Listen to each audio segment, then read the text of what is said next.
The most impossible to debunk UFO events. Let's start with the ones that are incredibly difficult to debunk and work our way towards the ones that are impossible. Number 5, the Tic Tac UFO. In April of 2020, the US government released these videos. Stop right now. As a man, I've come to grown, bro, that if aliens did exist, government is not gonna let our asses know, bro. Like, it just don't make sense for them to let us know, cause think about it, bro. If you find out aliens existing, bro, and they own this planet, and we got them captured up in Area 51, making them listen to Dochi, bro, why the hell would you go to work tomorrow? Shit is obviously gonna collapse. You know what I'm saying? Shit gonna change religion, shit gonna change everything. So why the they let us know? You know what I'm saying? A pill-shaped UAP speeding above the ocean near San Diego, California. Not only was this criminal breaking the law by speeding, they were also flying completely recklessly. It went from high speeds to a complete stop, hovered in place, then instantly accelerated faster than any known jet in existence, dropping from 80,000 feet to sea level within a second. As you can tell, the quality is absolutely terrible. But don't worry, with my $600 computer and my state-of-the-art technology, I will be converting this terrible video into 4K resolution for the first time in history.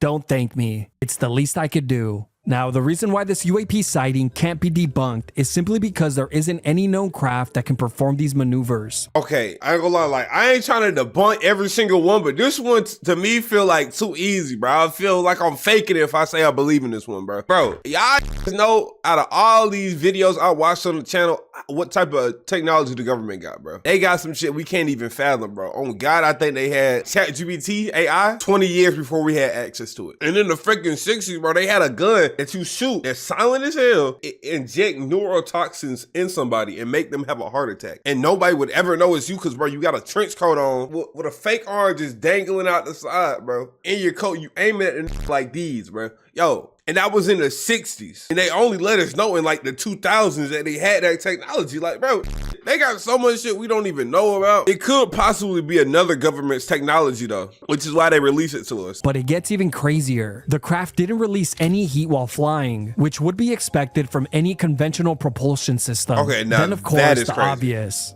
its shape. The craft didn't have wings, rotors, exhaust, and clearly no aesthetics.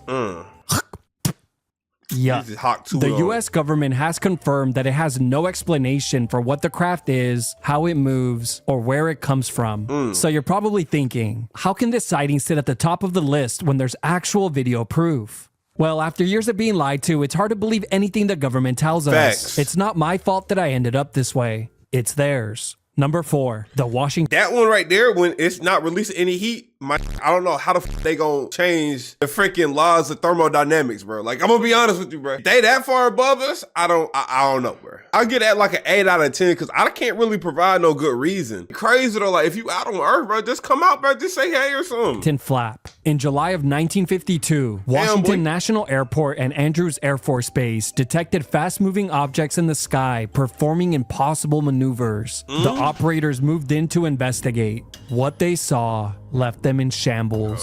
The flying objects were seen hovering in place and instantly darting off in random directions. They made quick turns, sudden stops, vanished and reappeared unpredictably. But get this, the UAPs weren't just flying in random locations in the sky. They were flying directly over restricted airspace, directly over the White House and the surrounding Capitol buildings. This was a clear message. So naturally, the US sent fighter jets to confront the mysterious crafts. But they were easily outmaneuvered, disappearing when... I know y'all see what I'm seeing, bro. They is literally rage baiting the United States of America. Like all places you could have flown, you decide to fly right above the White House. That's straight troll activity. Yo, what, bro? They approached and reappearing when the jets flew past them. Obviously, the UAPs knew they could never win in a fair head-to-head matchup. But here's where things... Bro, if y'all ass got cloaking technology, who's to say y'all don't also got like weapons of mass destruction, bro? Like you shoot that bitch one time, you cause an explosion bigger than Hiroshima. Get interesting. A Coast Guard officer managed to photograph these mysterious crafts. To this day, this photograph has never been debunked and remains... Damn, those hoes are huge. I was in the 50s too, but bro, the only thing that made me like weary, bro. It's like if this shit was happening in the 50s, bro, why ain't nothing like this happening this 70 years later in 2020 when everybody got phones? But now some shit like this do happen, bro. We wouldn't even know because of AI. Like, we are genuinely fried. Unresolved. The scariest part of all this is that these objects didn't just show up for one night. They flew over Washington, D.C. for 4 nights and were seen by thousands of people. In the coming days, countless newspapers printed thousands of articles exposing the event to the rest of the country. And as you can imagine, the general public didn't take the news well. It triggered a mass wave of fear, panic, and public anxiety. Told y'all. With public pressure growing, the CIA was forced to release a statement. The UFOs were an illusion produced by temperature inversion. As anxiety resumed, the government pivoted and simply reassured the public that the sightings were not hostile and did not represent a threat.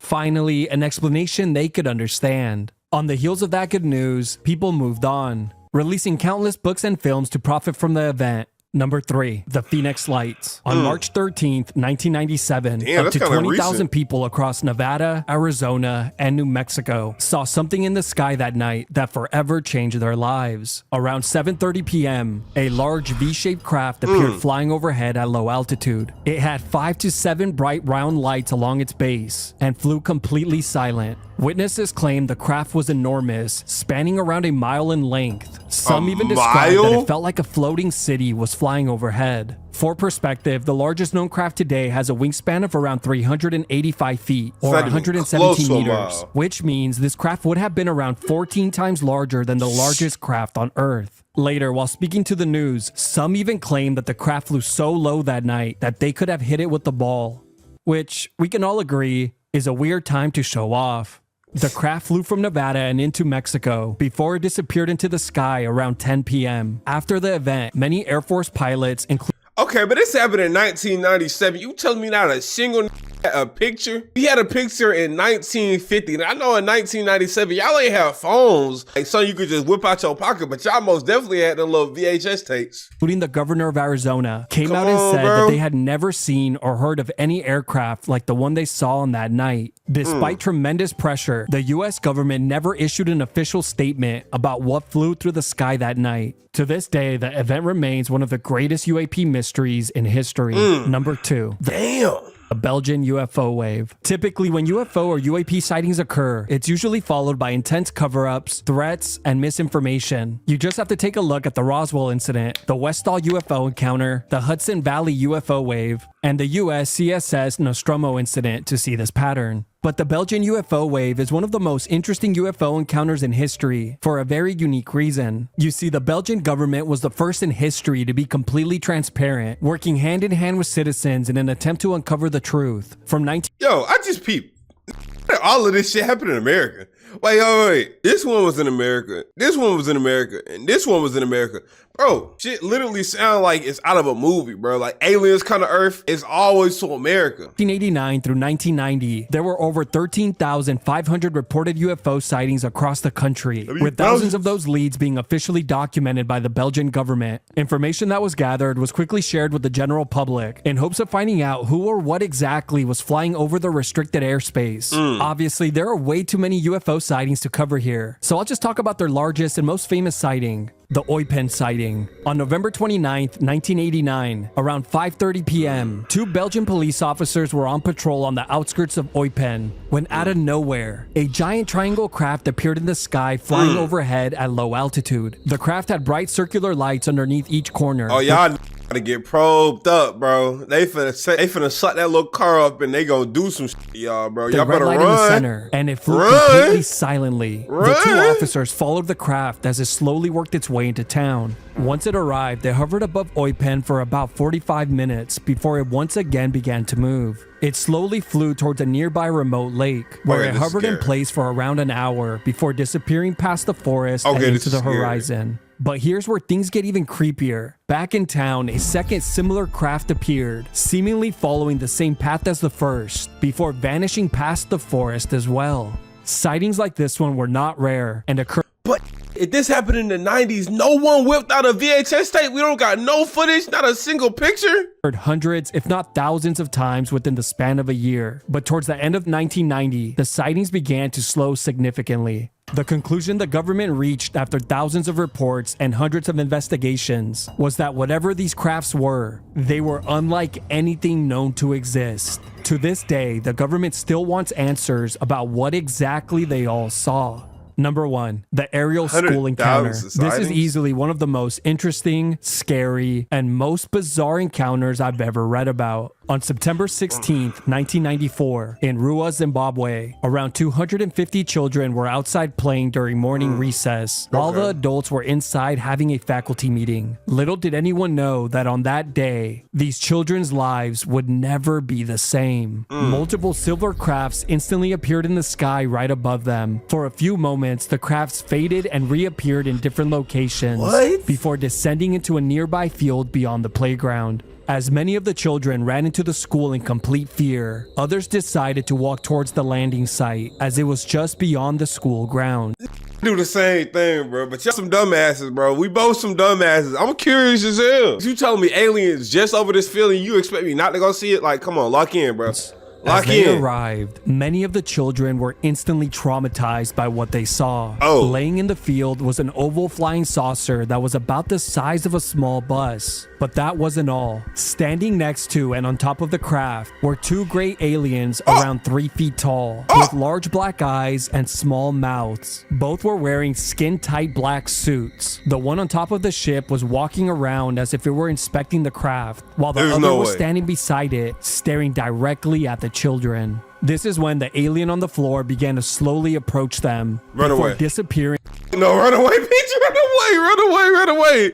Everything I said, bro. And returning back to its starting position. It did this multiple times. Some children described it as if time itself was repeating, bending, or standing still. This is when many of the children received the exact same message telepathically. The aliens seemed frustrated, warning them that humans were the ones to blame for destroying the planet. Some of the children received the message with visions of the planet being destroyed, while others just felt an overwhelming sadness and a sense of urgency over the well-being of the planet. A few moments later, the aliens and the aircraft instantly vanished. Meanwhile, the children who had stormed into the school were still attempting to convince the adults of what had happened. Of course, they all believed the kids were playing a prank. But once the rest of the kids arrived, it was obvious that whatever they saw left them traumatized, shaken, and in shock. Seeing this, the principal instructed all of the kids to draw what they saw. These are those drawings. What the f? All of the kids to draw what they saw. These are— Oh God, this is crazy. What?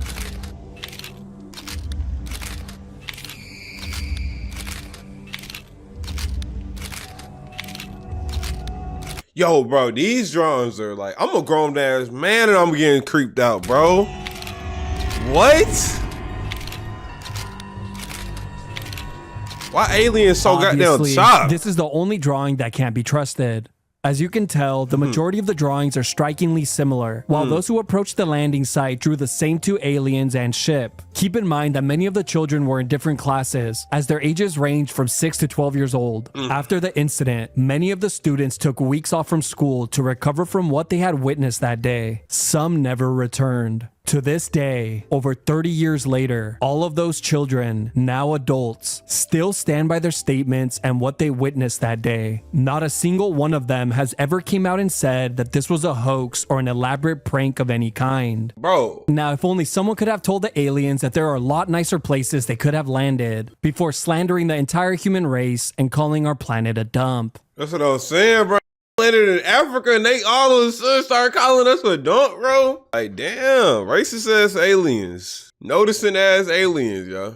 Anyways, though, if y'all enjoyed the video, man, make sure y'all subscribe, like the video, and turn post notifications on. Bye. Peace.